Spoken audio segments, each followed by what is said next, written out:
भोजन कैसा करना चाहिए। आहार कहते हैं जो बाहर से भीतर लिया जाता है, उसको आहार कहते हैं। भजन करने वाले को मनु महाराज कह कर गए, कौन सा?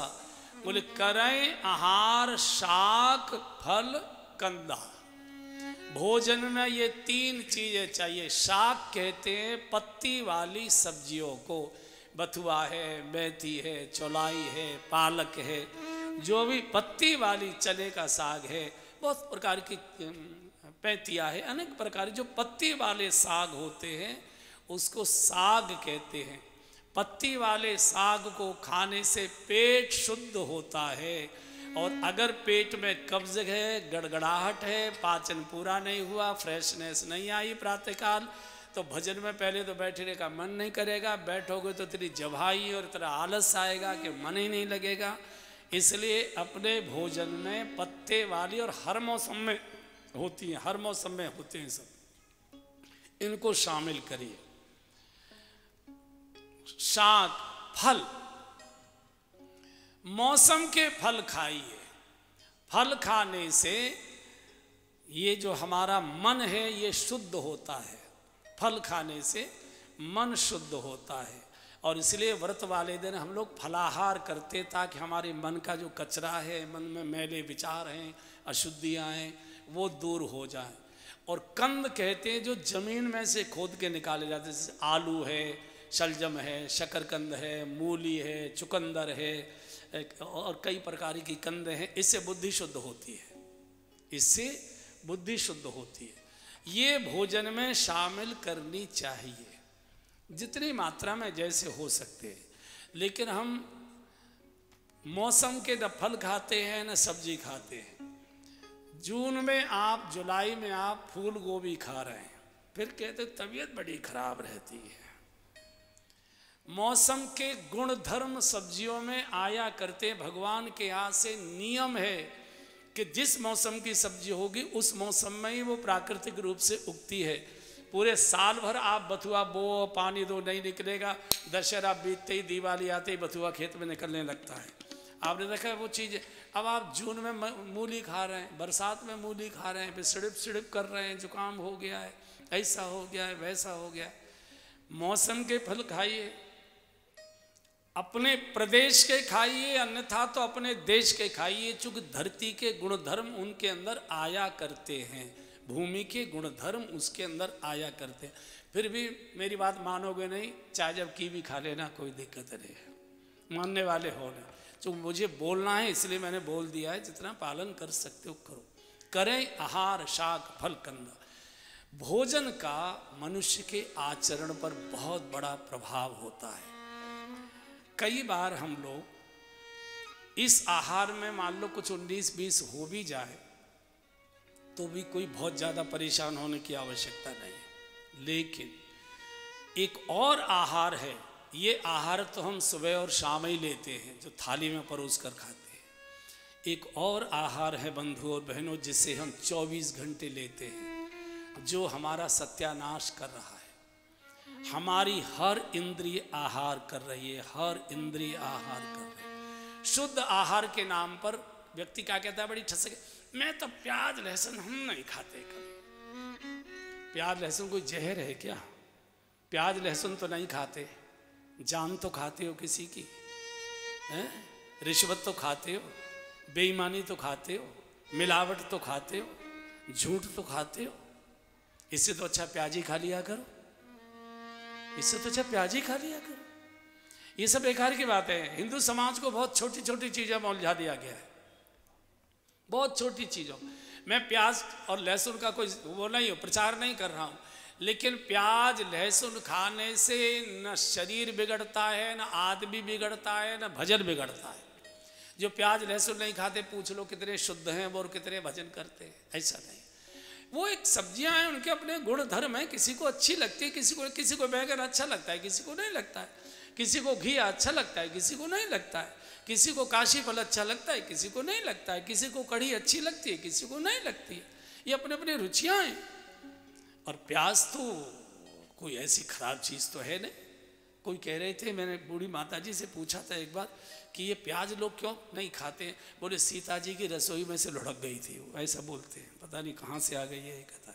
ऐसा नहीं, ये औषधि आजकल जितना केमिकल खाया जा रहा है उसकी काट प्याज ही है। लेकिन आपको प्याज खाना भी नहीं आता है। आप प्याज खा रहे हैं दिसंबर जनवरी में, आप प्याज खा रहे हैं जून जुलाई, ये जुलाई अगस्त और सितंबर में जब झड़ लगती है, वर्षा होती है, प्याज के पकौड़े बनाओ, आज मौसम बड़ा अच्छा हो रहा है। फिर सुड़क सुड़क प्याज खानी चाहिए होली के बाद और दशहरा तक, जून के दशहरा तक, फिर नहीं खानी चाहिए, क्योंकि उसका गुणधर्म बहुत शीतल होता है। वो अंदर आके आंतों में शीतलता पैदा कर देगा, जकड़ कर देगा, सांस लेने में दर्द होने लगेगा, कब घड़घड़ घड़घड़ करने लगेगा, हजारों रुपए की दवाई खा जाओगे।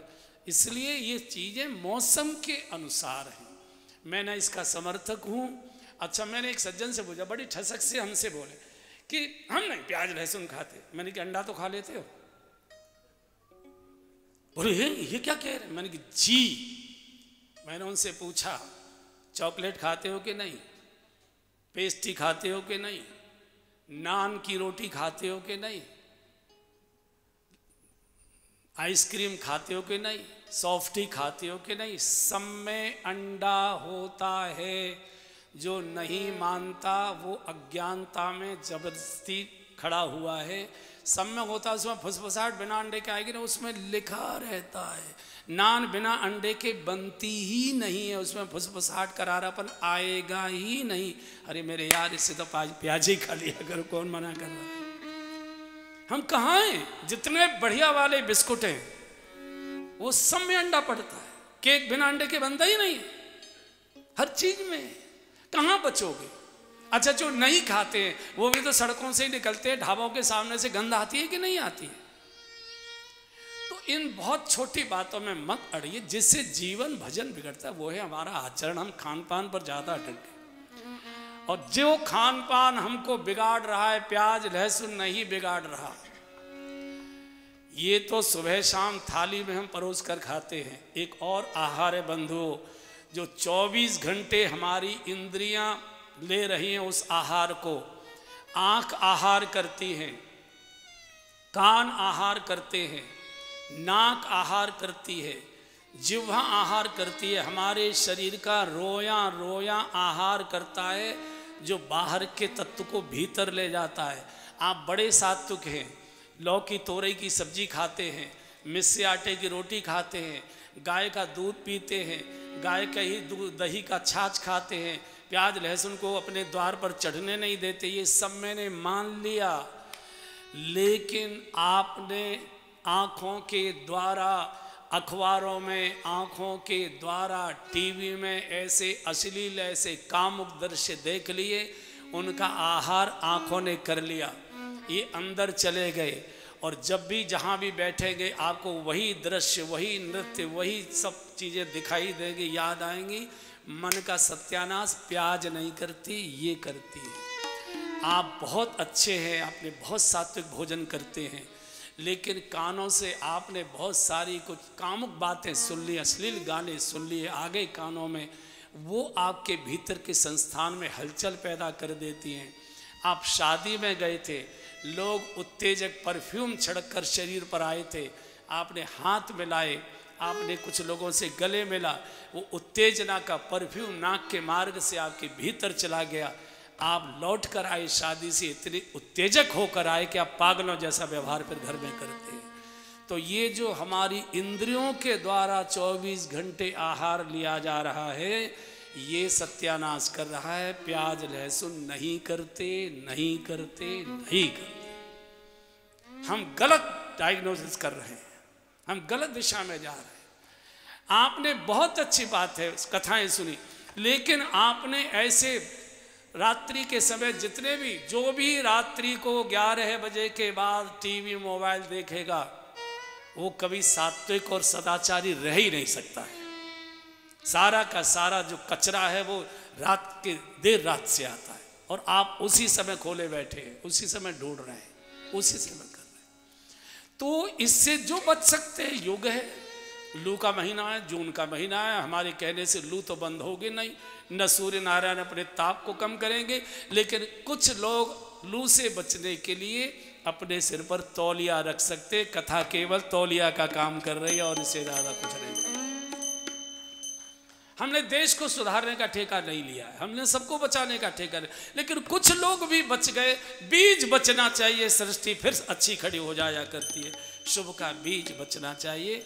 हमारा पुरखा कहकर गया है, करय आहार शाक फलकंदा, सुमरय ब्रह्म सच्चिदानंदा। कभी कभी तीर्थों में जाइए, 4-6-10 दिन संयम का पालन करो, सामान्य प्रसाद पाओ, कोई साधु के चरणों में बैठकर कुछ भगवत चर्चा करो। जो घर में नहीं हो रहा था उसे वहाँ पूरा करो। जहाँ जहाँ हमको शंकाएं होती तो उनका समाधान करो, फिर घर आ जाइए, परिवार चलाइए, बच्चों को खिलाइए पिलाइए, कारोबार में हाथ बटाइए, फिर चले जाइए। गाड़ी को सर्विस स्टेशन पर ले जाते जाते रहना चाहिए। बहुत कठोर तप किया है, अस्थि मात्र होए रहे शरीरा, लेकिन तदपि मनाग मनई नहीं पीरा। आज एकदम आकाशवाणी हुए, मनु महाराज मांगो मांगो वर भैरव दानी, मांगो मांगो वर भैरव दानी,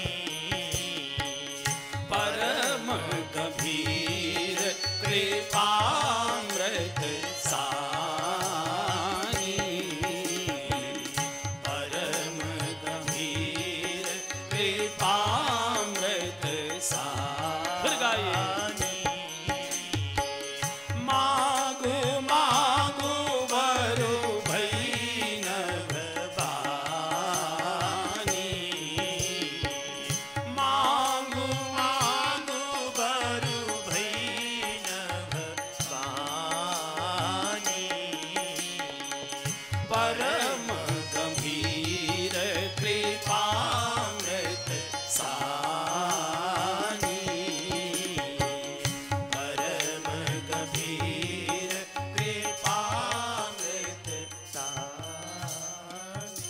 मनु महाराज मांगो मांगो वरदान मांगो, मांग मांग वर भई नौ। जैसे कानों से अमृत प्रवेश कर गया, बूढ़े जवान जैसे हो गए, मानो अवै भवन से आए, मानो अवै भवनते आए। प्रभु आपका दर्शन चाहते, ठीक है, बोले अकेले नहीं करेंगे, अकेले नहीं करेंगे। तो बोले हम 2 हैं पति पत्नी, आप अकेले नहीं, साथ में आपके आदि शक्ति श्री जानकी जी वैराम रूप का दर्शन करेंगे। नाथ शिरोमणि कृपा निधि, नाथ कहूँ सती भाव, चाहो तुम ही समान सुत, प्रभु सन कवन दूरा। फिर गाओ। दानी शिरोमणि कृपा निधि, नाथ कहूँ सती भाव, चाहूँ तुम ही समान सुत, प्रभु सन कवन। प्रभु आप दान शिरोमणि, किसी से चंदा लेना हो तो पहले उसकी प्रशंसा करनी चाहिए। दान शिरोमणि कृपा निधि, नाथ कहूँ सत्य भाव, चाहूँ तुम ही। अब ये कहने में डर लग रहा है कि उनको कैसे मांगो, तुम्हारे जैसा पुत्र, चाहूँ तुम्हें समान सुत। भगवान ने कहा आप सरिस खोजो कहाँ जाई, आप सरिस खोजो कहाँ जाई, न पतव तनय भोग में आई, न पतव तनय भोग में आई, सकुच बिहाई मांगने पतो, मुझे मांग लो, संकोच मत करो। सकुच बिहाई मांगने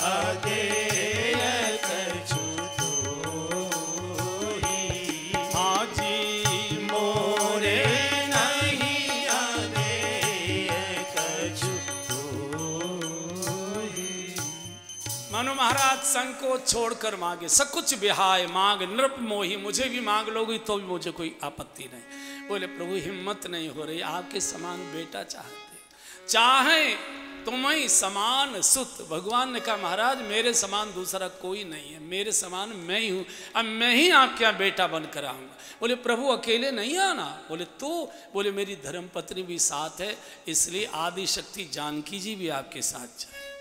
और उसी समय भगवान नील सरोवर नील मण नील नीलधर श्याम, लाजें तरु शोभा निरख कोटि कोटि सतकाम। भगवान प्रकट हो गए, दोनों एकदम चरणों में गिर गए। तो भगवान ने बहुत प्रकार के आशीर्वाद दिए हैं।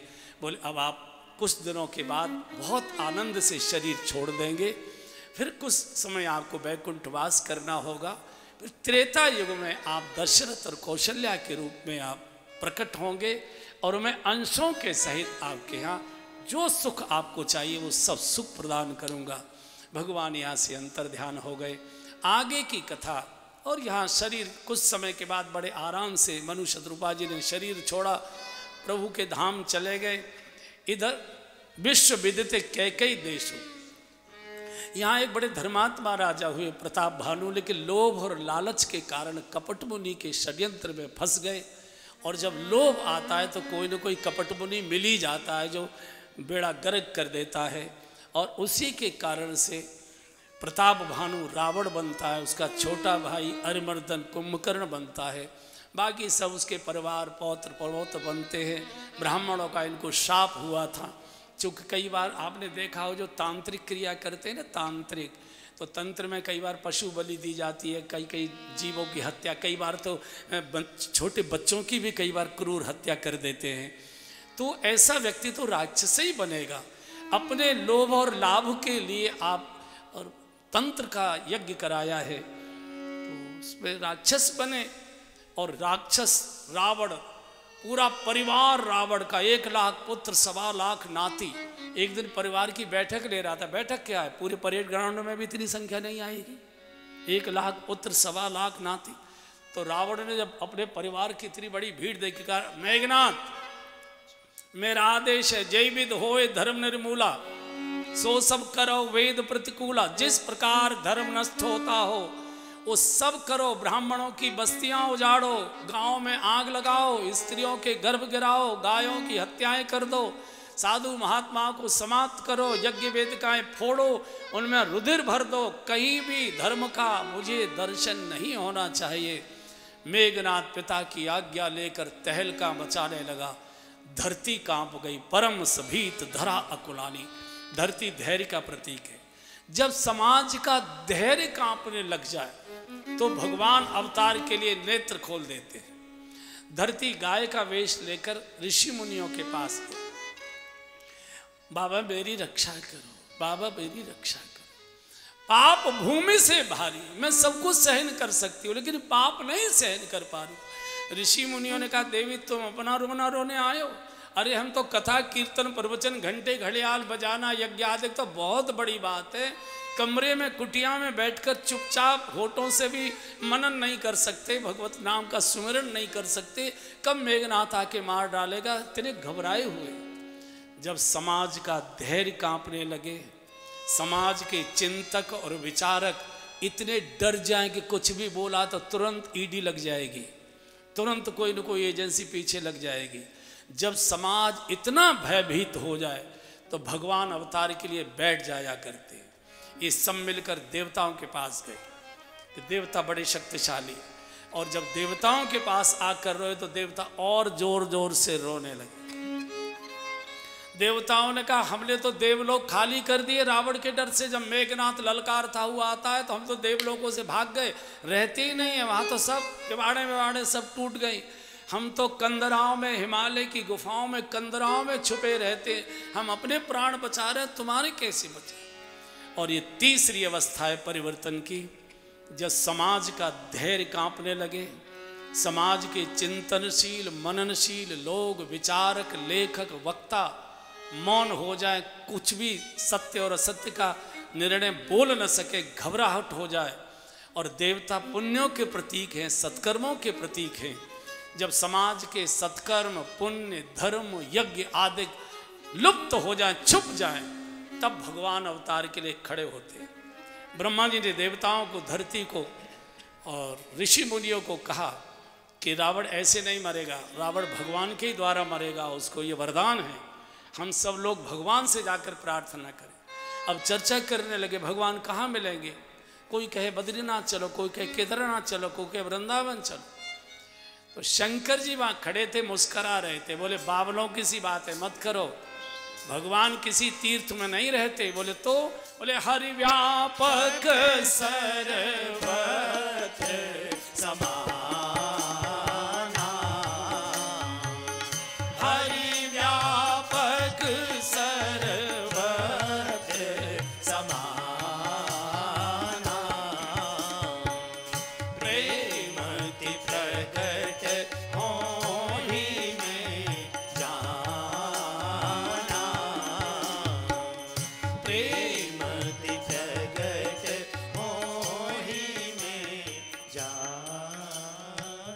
भगवान खोजे नहीं जाते, भगवान पुकारे जाते हैं। जहां बैठो वहीं से पुकारो, कहाँ खोजोगे, क्या हुलिया है, कहाँ उनका ठौर ठिकाना है। जैसे चोर पुलिस को नहीं खोजता, अब तो चोर कहीं भी छुप कर बैठा होगा, पुलिस जाकर खोज लेती है। ऐसे ही भक्त भगवान को नहीं खोजता। भक्त किसी भी गुफा के अंदर बैठ के भगवान का सुमिरन कर रहा होगा, भगवान ही वहां जाके प्रकट होते। बोल भाई क्यों बुला रहा है, क्या चाहते। तो नारद शंकर जी ने बहुत सुंदर सूत्र दे दिया, सब देवताओं की समझ में आ गया। वही खड़े होकर पुकारने लगे, जय जय सुर नायक, हे दीनानाथ, हे करुणा निधान, हे आरत हरन, हे गौ ब्राह्मण प्रतिपालक, प्रभु रक्षा करो, रक्षा करो, रक्षा करो। और जैसे ही देवताओं की आर्त पुकार प्रभु के कानों में गई, एकदम आकाशवाणी बोल पड़े, हे देवताओं, हे ऋषि मुनियों, हे धरती, हे गाय, जन डर पहु मुनि सिद्ध सुरेशा, जन डर पहु मुनि सिद्ध सुरेशा, तुम ही लागी धरि हुनर पेशा, तुम ही लागे धरि हुनर पेशा,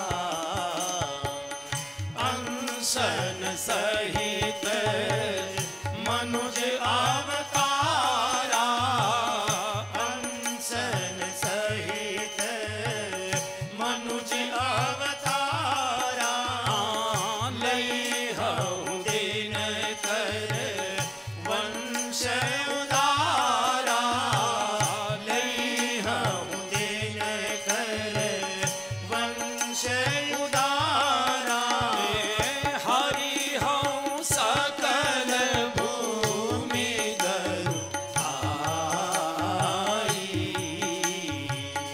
हरि हऊँ सकल भूमि धरु आई,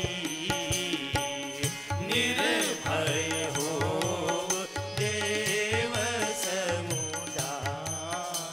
हे देवताओं, हे धरती, हे गाय, हे ब्राह्मणों, निर्भय हो जाओ। अंशन सहित मनुज अवतारा, ले हूँ दिल कर वंश उदारा। कुछ ही समय में सूर्य वंश में श्री अवध में मैं दशरथ कौशल्या के भवन में प्रकट होने जा रहा हूँ, प्रतीक्षा करो। यहाँ से सारे बानर, सारे देवताओं ने बानर रूप धारण किया और किष्किंधा में पहुँच गए। ब्रह्मा जी की आज्ञा से भगवान जब नर बनकर आ रहे हैं तो हम भगवान की सेवा के लिए बानर रूप धारण करें, वहाँ प्रतीक्षा होती है। और इधर गोस्वामी जी अब हम सबको थोड़ी देर के लिए मानसिक रूप से देहरादून से श्री अवध बुला रहे हैं। आइए, महाराज दशरथ की धर्म की राजधानी, धर्म धुरंधर गुण निधि ज्ञानी, ऐसा सुंदर साम्राज्य है। लेकिन एक बड़ी पीड़ा है, घर में कोई संतान नहीं, घर में कोई संतान नहीं। एक दिन रात को बहुत रात रोते रहे रोते रहे रोते रहे। एक बार भूपति मन माई गाई, एक बार भूपति मन माही, एक बार भूपति मन माही, भई गलानि मोरे सुत नाही, भई गलानि मोरे सुत नाही। गुरु गृह गयौ तुरत मही पाला, गुरु गृह गयौ तुरत मही पाला, चरण लागे करि विनय विशाला, चरण लागे करि विनय विशाला। निज दुख सुख सब गुरु ही सुनायहु, निज दुख सुख सब ही सुनायहु, कहि वशिष्ठ बहुविधि समझायहु, कहि वशिष्ठ बहुविधि समझायहु, भरहु धीर होई यही सुत चारि, भरहु धीर होई यही सुत चारि। आजी त्रिभुवन विदित भगत भयहारी, त्रिभुवन विदित भगत भयहारी। राजा और रानियां 750 रानियां थी। ये तो 3 प्रधान रानियां थी, कौशल्या, कैकेयी जी और सुमित्रा जी। बाकी 750 रानियां थी दशरथ जी की। पहले गद्दी से विवाह किया जाता था। जैसे बड़े आदमी के घर में सदस्य तो 2 ही 3 हैं, लेकिन गाड़ियां 5-5 6-6 रखते हैं। वो एक स्टेटस सिंबल हुआ करता है, वो एक संपन्नता का प्रतीक हुआ करता था। तो उस समय ये कौन किस गद्दी से ब्याही है, किसकी बिटिया, इसका उसका एक सम्मान सूचक था। तो बहुत रोए, वृद्ध हो गए। लगता है मेरे साथ ही दीपक बुझ जाएंगे। रोते रोते सो गए। झपकी सी आई। मनुष्य जब रो लेता है तो हल्का हो जाता है और हृदय भी शुद्ध हो जाता है। आपने देखा छोटा बालक जब ज्यादा रो लेता है तो गहरी नींद सोता है, आपने देखा होगा। तो स्वप्न में भगवान बोल दिए, राजन घबराओ मत, धराओ धीर, धीर रखो, तुम्हारे घर में रघुवीर आ रहे हैं, लेकिन ऐसे नहीं आऊंगा। तो बोले मैं गुरु कृपा से आया करता हूं, गुरुदेव के चरणों में जाकर रो, वहां से तुमको आशीर्वाद मिलेगा। बिना गुरु कृपा के भगवान नहीं मिलते। इसलिए हमारे सरदार बंधुओं ने अपने मंदिर का नाम ही गुरुद्वारा रखा है। भगवान कहते जब तो गुरुद्वारे नहीं जाओगे तब तो मैं तुम्हारे राजद्वारे नहीं आऊंगा, कोठी के द्वार पर नहीं आऊंगा। बिना गुरु की कृपा के भगवान नहीं मिला करते। प्रातःकाल स्नान किया, सीधे वशिष्ठ आश्रम, और वशिष्ठ जी संध्या वंदन करके निवृत्त ही हुए थे, अभी खड़े भी नहीं हो जाते ही एकदम चरणों में गिर पड़े। निज दुख सुख सब गुरु ही सुनाम, गुरुदेव मेरी रक्षा करो। क्या मेरे साथ मेरे राजभवन के दीपक बुझा दिए जाएंगे? क्या मेरी रानियों की गोद सोने की सोने रह जाए? क्या मेरा कोई उत्तराधिकारी नहीं प्रकट होगा? इतना रोए तो वशिष्ठ जी के भी आंखों से आंसू आए। राजन धैर्य रखो, धरो धीर, हो यही सुत चारी, एक नहीं 4-4 बेटों के पिता बनोगे। महाराज बच्चे कैसे होंगे? बोले क्यों? बोले मेरी रानियों को तो ऋतु धर्म बंद हो चुका है, संतान कैसे आए? वशिष्ठ जी ने कहा संतान क्रिया से नहीं आएगी, संतान कृपा से आएगी। प्रयास से नहीं आएगी, प्रयास तो बहुत बार हुए होंगे, प्रसाद से मिलेगी। कैसे मिलेगी? बोले पुत्र कामेष्टि यज्ञ कराना पड़ेगा। महाराज मुझे बताइए कैसे हो? बोले मैं नहीं कर सकता, भारतवर्ष में अकेले श्रृंगी ऋषि ऐसे महात्मा है जो इस यज्ञ को करना जानते। महाराज वे तो कोई आते जाते नहीं। वशिष्ठ जी ने कहा तुमको कुछ करने की जरूरत नहीं, जाओ अपना मोबाइल देखो घर जाके, मैं बुलाऊंगा। और श्रृंगी ऋषि वशिष्ठ बुलावा, श्रृंगी ऋषि वशिष्ठ बुलावा, पुत्र काम शुभ यज्ञ करावा, पुत्र काम शुभ यज्ञ करावा। श्रृंगी ऋषि का शुभागमन हुआ। सरयू के किनारे यज्ञ की वेदिका तैयार की गई है। यज्ञ प्रारंभ हुआ है। स्वाहा स्वाहा का उद्घोष होने लगा और जैसे जैसे यज्ञ पूर्णता की ओर जा रहा है, वातावरण में मंगल चिन्ह प्रकट होने लगे। माताओं के वामांग फड़कने लगे, पुरुषों के दायांग फड़कने लगे। सारा वातावरण बदल गया। कोई अलौकिक घटना घटित होने वाली है। और जैसे ही पूर्णात ओम पूर्णमदः पूर्णमिदं पूर्णात् पूर्णमुदच्यते पूर्णस्य पूर्णमादाय पूर्णमेवावशिष्यति ओम सर्ववै पूर्णत्वम् पूर्णाहुति अर्पित की यज्ञ नारायण स्वयं प्रकट हो गए। बोलिए यज्ञ नारायण भगवान की जय। हाथ में पायस प्रसाद लीजिए वशिष्ठ जी, आपके मनोरथ पूर्ण हुए। वो खीर का कटोरा वशिष्ठ जी ने महाराज को समर्पित किया। राजन जाओ, रानियों में प्रसन्नता से इसका वितरण करो। प्रसाद प्रसन्नता से ही बांटना चाहिए और प्रसन्नता से ही लेना चाहिए। प्रसाद का अर्थ ही है जो प्रसन्नता प्रदान करे उसी को प्रसाद कहते हैं। तीनों रानियां स्नान किए प्रतीक्षा कर रही थी यज्ञ के प्रसाद का। जाकर आधा हिस्सा कौशल्या जी को दिया, आधे का आधा कैकेयी जी को दिया और आधे के 2 हिस्से किए और एक हिस्सा कौशल्या जी के हाथ पर रखा, एक हिस्सा कैकेयी जी के हाथ पर रखा। दोनों से कहा महारानियों आप दोनों छोटी रानी सुमित्रा को ये प्रसाद भेंट करो। एकदम सुमित्रा तो भाव विभोर हो गई और उसी समय बोल दी, हे कौशल्या माँ, हे कैकेयी माँ, अगर इस प्रसाद के प्रताप से मुझे 2 पुत्र पैदा होते हैं तो हे कौशल्या माँ, एक बेटे को मैं तेरे बेटे की सेवा में लगाऊंगी और दूसरे बेटे को कैकेयी माँ तेरे बेटे की सेवा में लगाऊंगी। मैं तुम दोनों की सेवा में जीवन व्यतीत करूंगी। सुमित्रा है इसका नाम, मित्र से भी और सुश्रेष्ठ सुमित्र।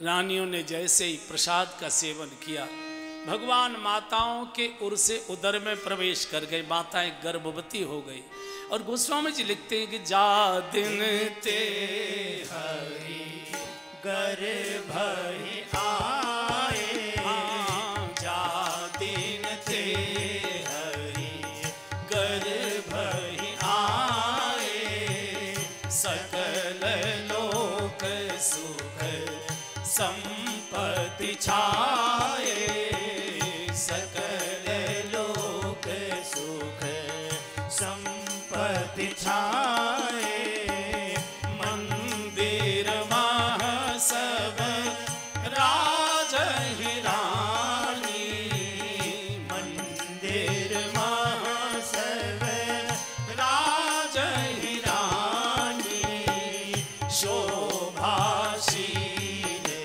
तेज की खानी, शोभाशील तेज की खानी, जा दिन ते हरि गर्भ आए। जिस दिन से भगवान माँ के गर्भ में आए, सकल लोक सुख संपत्ति छाए, समस्त लोकों के सुख साधन अयोध्या के अंदर प्रकट हो गए। कुरुतु के फल आने लगे, पूरी वनस्पति फलित पुष्पित हो गई। ऋतु और कुरुतु कालगत त्यागी, सब तरु फरे राम हित लागी। सरयू में जल की धारा उछाल मारने लगी। वातावरण इतना दिव्य हो गया। भारतवर्ष के साधु संत ऋषि मुनि ध्यान धारणा समाधि छोड़कर मंत्र शक्ति से गति करके श्री अयोध्या के राजमार्गों पर कीर्तन करते नृत्य कर रहे हैं। आकाश के देवता बार बार विमानों की गर्जना करते ऊपर से आकाश मार्ग से अवध की परिक्रमा कर रहे हैं। अवध के नागरिकों को मंगल शकुन होने लगे और जब ये जानकारी हो गई कि हमारी महारानियां गर्भवती हो चुकी हैं। पूरी अयोध्या की माताएं अनुष्ठान करती हैं, व्रत करती हैं, मंगल कामना करती हैं, ब्राह्मणों को भोजन कराती हैं, दान करती हैं, बच्चों को अच्छी अच्छी चीज़ें भेंट करती हैं, सबके आशीर्वाद बने। पूरी अयोध्या उत्सवमय हो गई।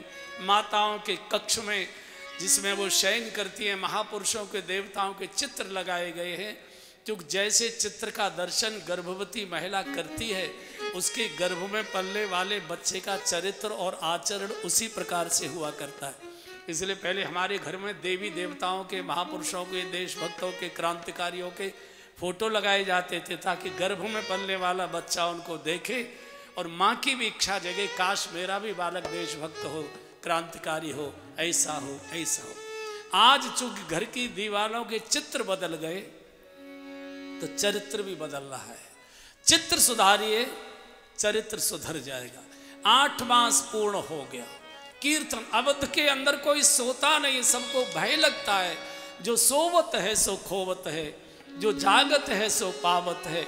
9वां मास प्रारंभ हुआ, पूरी रात रात भर बैठकर जागरण हो रहा है। हरि आ जाओ, हरि आ जाओ, हरि आ जाओ, हरि आ जाओ, हरि आ जाओ, हरि आ जाओ, हरि आ जाओ, हरि आ जाओ, हरि आ जाओ, हरि आ जाओ, हरि आ जाओ,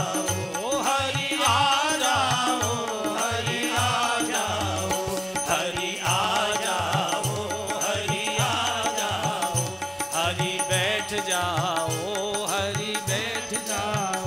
अभी मौका दूंगा, अभी मौका दूंगा। पूरी तेल मालिश कर लीजिए सब।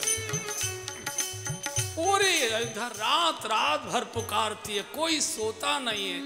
भगवान का तो जागरण कोई मिलता है। जो सोवत है सो खोवत है, जो जागत है सो। 9वां मास पूर्ण हो गया, 10वां मास पूर्ण हो गया, 11वां मास पूर्ण हो गया।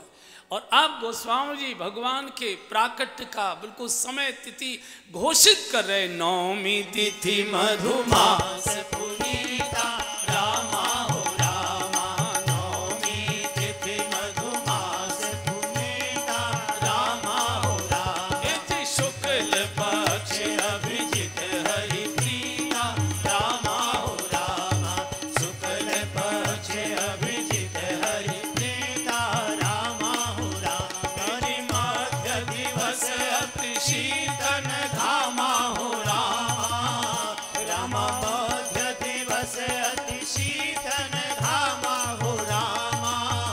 रामा पावन काल लोक विश्रामा रामा हो रामा, पावन काल लोक विश्रामा रामा हो रामा। ए जी 9वीं तिथि मधुमास पुनीता रामा हो रामा, 9वीं तिथि मधुमास पुनीता रामा हो रामा। ए जी रामा हो रामा, ए जी रामा हो रामा। घोषित कर दिया। चैत्र मास शुक्ल पक्ष 9वीं तिथि मंगलवार का दिन, दोपहर 12 बजे का समय भगवान का प्राकट्य घोषित कर दिया। देखो क्या संयोग, देखिए।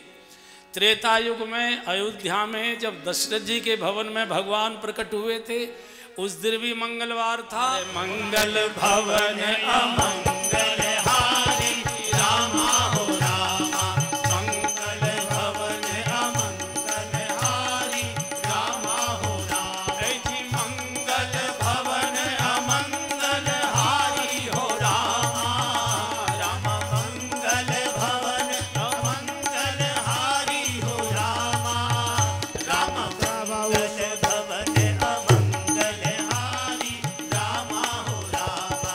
मंगल दशरथ अजिर बिहारी रामा हो रामा। ए जी 9वीं तिथि मधुमास पुनीता रामा हो रामा, 9वीं तिथि मधुमास पुनीता रामा हो रामा।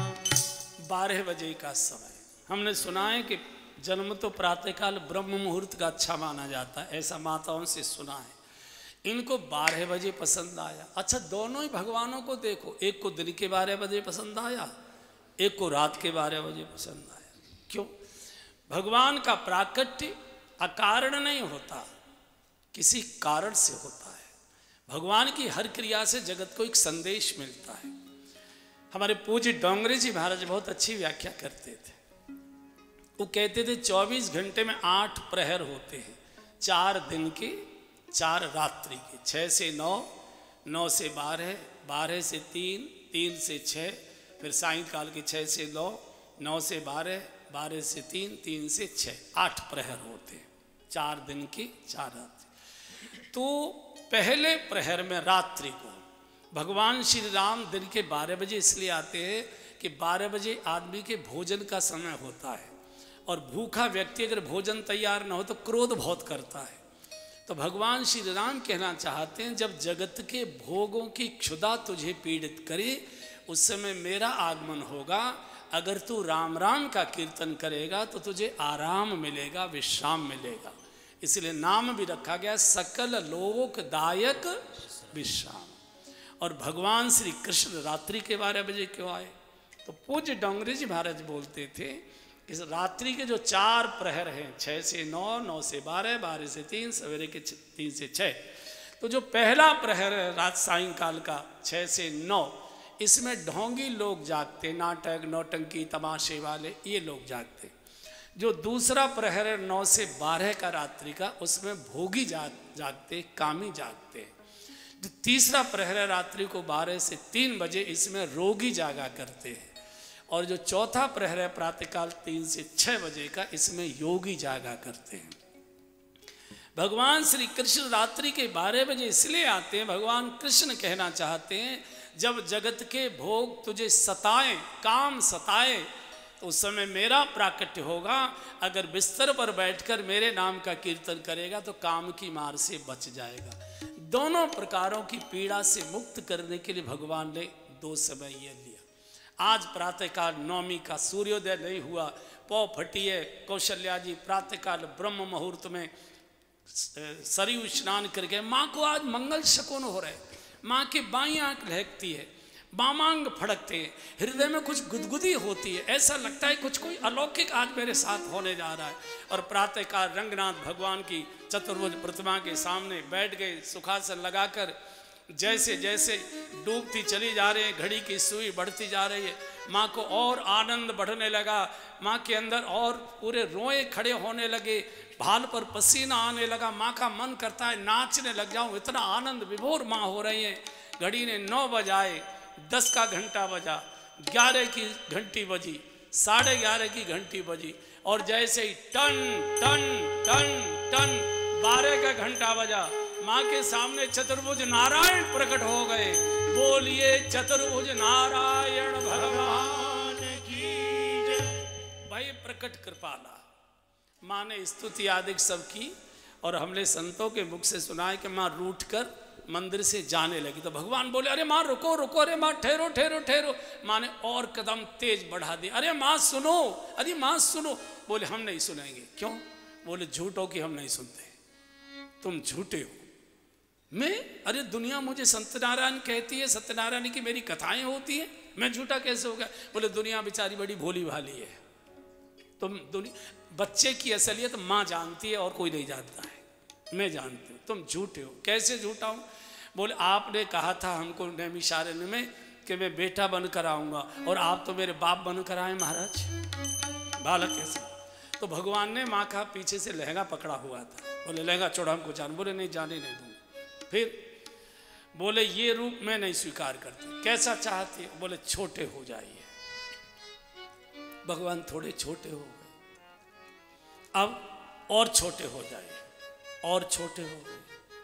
अब आप मत करो, जैसे गर्भ से बिल्कुल ताजा बालक आता है ऐसा रूप बनाइए।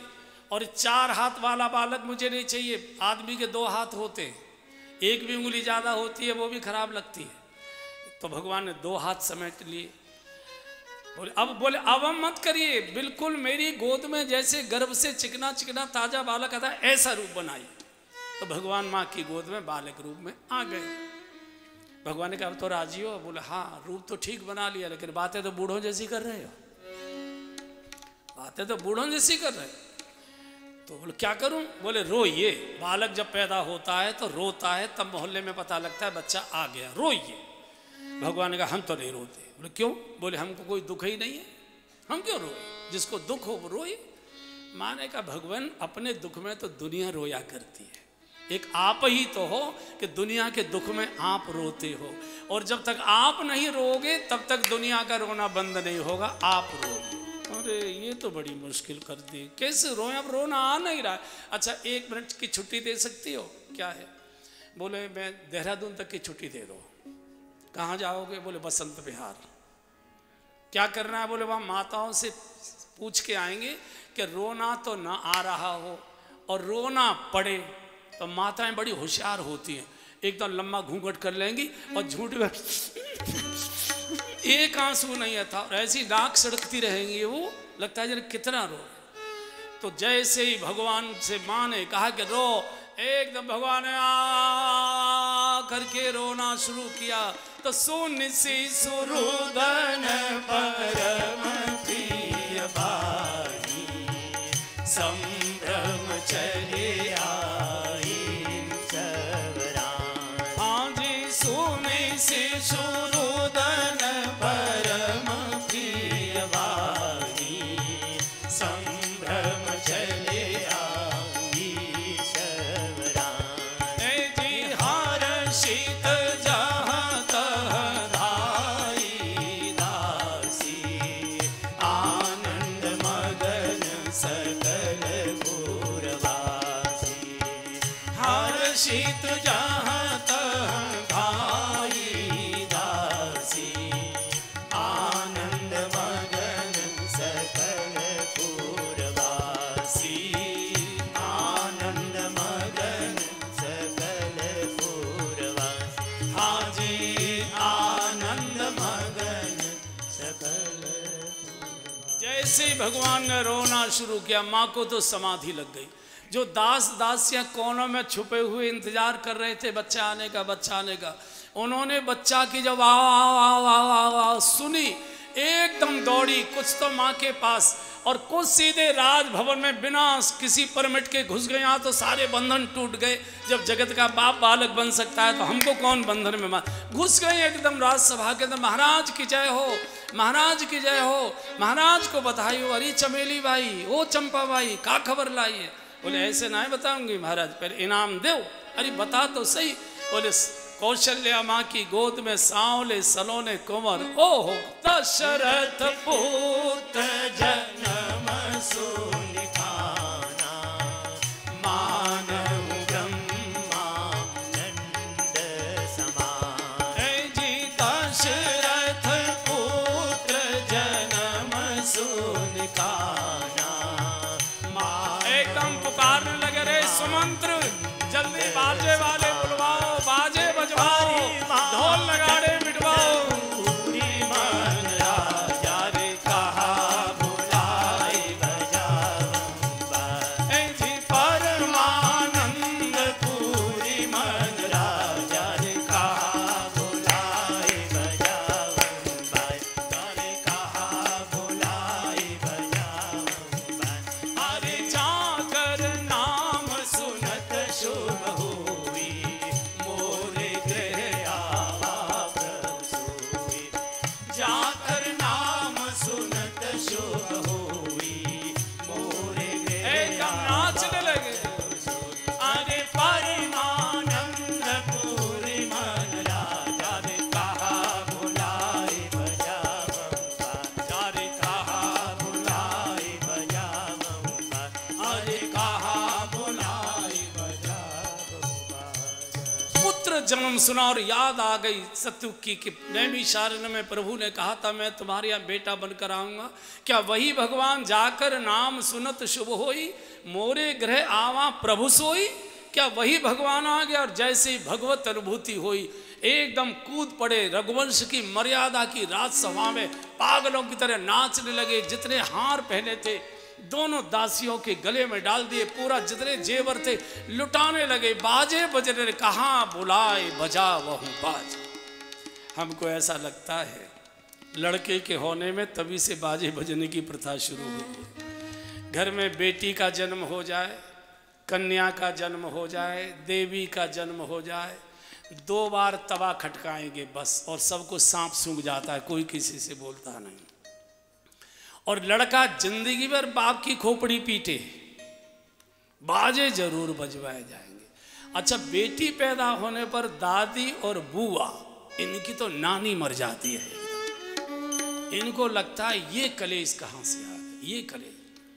बंधुओं और बहनों, बेटी बड़े भाग्यशाली के आंगन में आया करती है। बेटी बड़े भाग्यवान बाप के यहाँ आती है, अभागे को बेटी नहीं आती, और भाग्यवान बेटी ही बनाती है। जब बेटा पैदा होता है तो कोई नहीं कहता कि भगवान विष्णु आए हैं, लेकिन जब बेटी पैदा होती है, कौन आए? लक्ष्मी आई है, लक्ष्मी आई। कोई नहीं कहता भगवान विष्णु आए। कभी बेटे के नाम के आगे सौभाग्य शब्द नहीं आता, बेटी के नाम के आगे सौभाग्य शब्द लिखा होता है। बेटी जब जन्म लेती है तो बाप के यहाँ 100 भाग्य जगा कर रहती है, वो संपन्न कर देती है, आनंद से भर देती है। इसलिए अभागा आंगन अगर भाग्यवान बनाना है, बेटी चाहिए। कई पिता हमने देखे हैं कि अगर उनके यहाँ बेटी का जन्म नहीं हुआ तो अपने आंगन में किसी और की बेटी की वो भांवरें डलवाते हैं, वहाँ से उसकी डोली उठवाते हैं, विदाई कराते हैं ससुराल के लिए। हमारा आंगन भाग्यवान हो। पूरी अयोध्या के अंदर नगाड़े बजने लगे, समाचार हो गया, पूरी जनता नियम तोड़कर राजभवन के फाटक अपने आप खुल गए, भर गए, पूरा राजभवन भरा हुआ है, आंगन भरा है। वशिष्ठ जी को लेकर दशरथ जी राजभवन में आते, आज प्रजा मालिक हो गई, राजा सड़क पर खड़ा हुआ है, कोई रास्ता नहीं दे रहा है। जैसे तैसे सेवकों ने मार्ग दिया, कौशल्या जी के भवन में पहुँचे हैं। माँ को तो समाधि लगी थी एकदम, माँ को तो देह का भान नहीं था। भगवान नील वर्ण के प्रकाश मणि के रूप में प्रकाश पुंज को ऐसे उछल उछल कर कभी रोते हैं, कभी मुस्कराने का चेहरा बनाते। और जैसे ही दशरथ जी और भगवान की आंख से आंख मिली और आंख भरकर दशरथ जी ने भगवान को देखा, लीला का क्रम उलट गया। भगवान अभी तक रो रहे थे, भगवान ने हंसना शुरू कर दिया। तो वशिष्ठ जी का, गुरु जी देखो बालक अपने पापा जी को पहचान कर कैसा मुस्करा रहा है। इतनी देर में कैकेयी जी के यहाँ से समाचार, एक पुत्र का जन्म का, सुमित्रा जी के यहाँ से 2 पुत्रों का जन्म का समाचार। अवध के आंगन में तिल रखने की जगह नहीं, लाखों लाख नागरिक शोर कर रहे हैं, जय जयकार कर रहे हैं, आकाश गूंज रहा है। आकाश में देवता विमानों में बैठकर नगाड़े बजा रहे हैं, गर्जना हो रही है, गड़गड़ाहट हो रही है, सब मांग कर रहे हैं दर्शन कराओ, दर्शन कराओ, दर्शन कराओ। दशरथ जी ने कौशल्या जी को, कैकेयी जी को, सुमित्रा जी को कहा, महारानी जी ये बच्चे आपके नहीं हैं, मेरे अयोध्या के नागरिकों के भजन तप व्रत उनके संकल्प आज आपकी गोद में बालक बनकर आए। कितने लंबे समय से अवध के नागरिक माताएं भूखी थी, अनुष्ठान करती थी, व्रत करती थी, सुबह 4 बजे उठ के सरयू स्नान करती थी, मंगल गीत गाती थी। उनके आशीर्वाद से आपकी गोद में लाल जी आए हैं। सबको दर्शन कराओ, सबके आशीर्वाद मिलेंगे। बच्चों को आशीर्वाद से बड़ा करना है, दूध से बड़े नहीं होंगे मेरे बालक, जनता के शुभाशीष से बड़े होंगे। महाराज की आज्ञा से, इच्छा से तीनों रानियां अपने अपने बालकों को लेकर और जैसे ही राजभवन के प्रांगण में आई और कौशल्या जी की गोद में भगवान श्री राम के नीलवर्ण स्वरूप को, ऐसे ही नीलवर्ण स्वरूप भरत जी का और गौरवर्ण स्वरूप भरत और शत्रुघ्न जी का सुमित्रा माँ की गोद में, जैसे ही चारों बालकों को देवताओं ने देखा, पुष्प वृष्टि करने लगे, नगाड़े बजाने लगे, सब लोग बधाई देने लगे।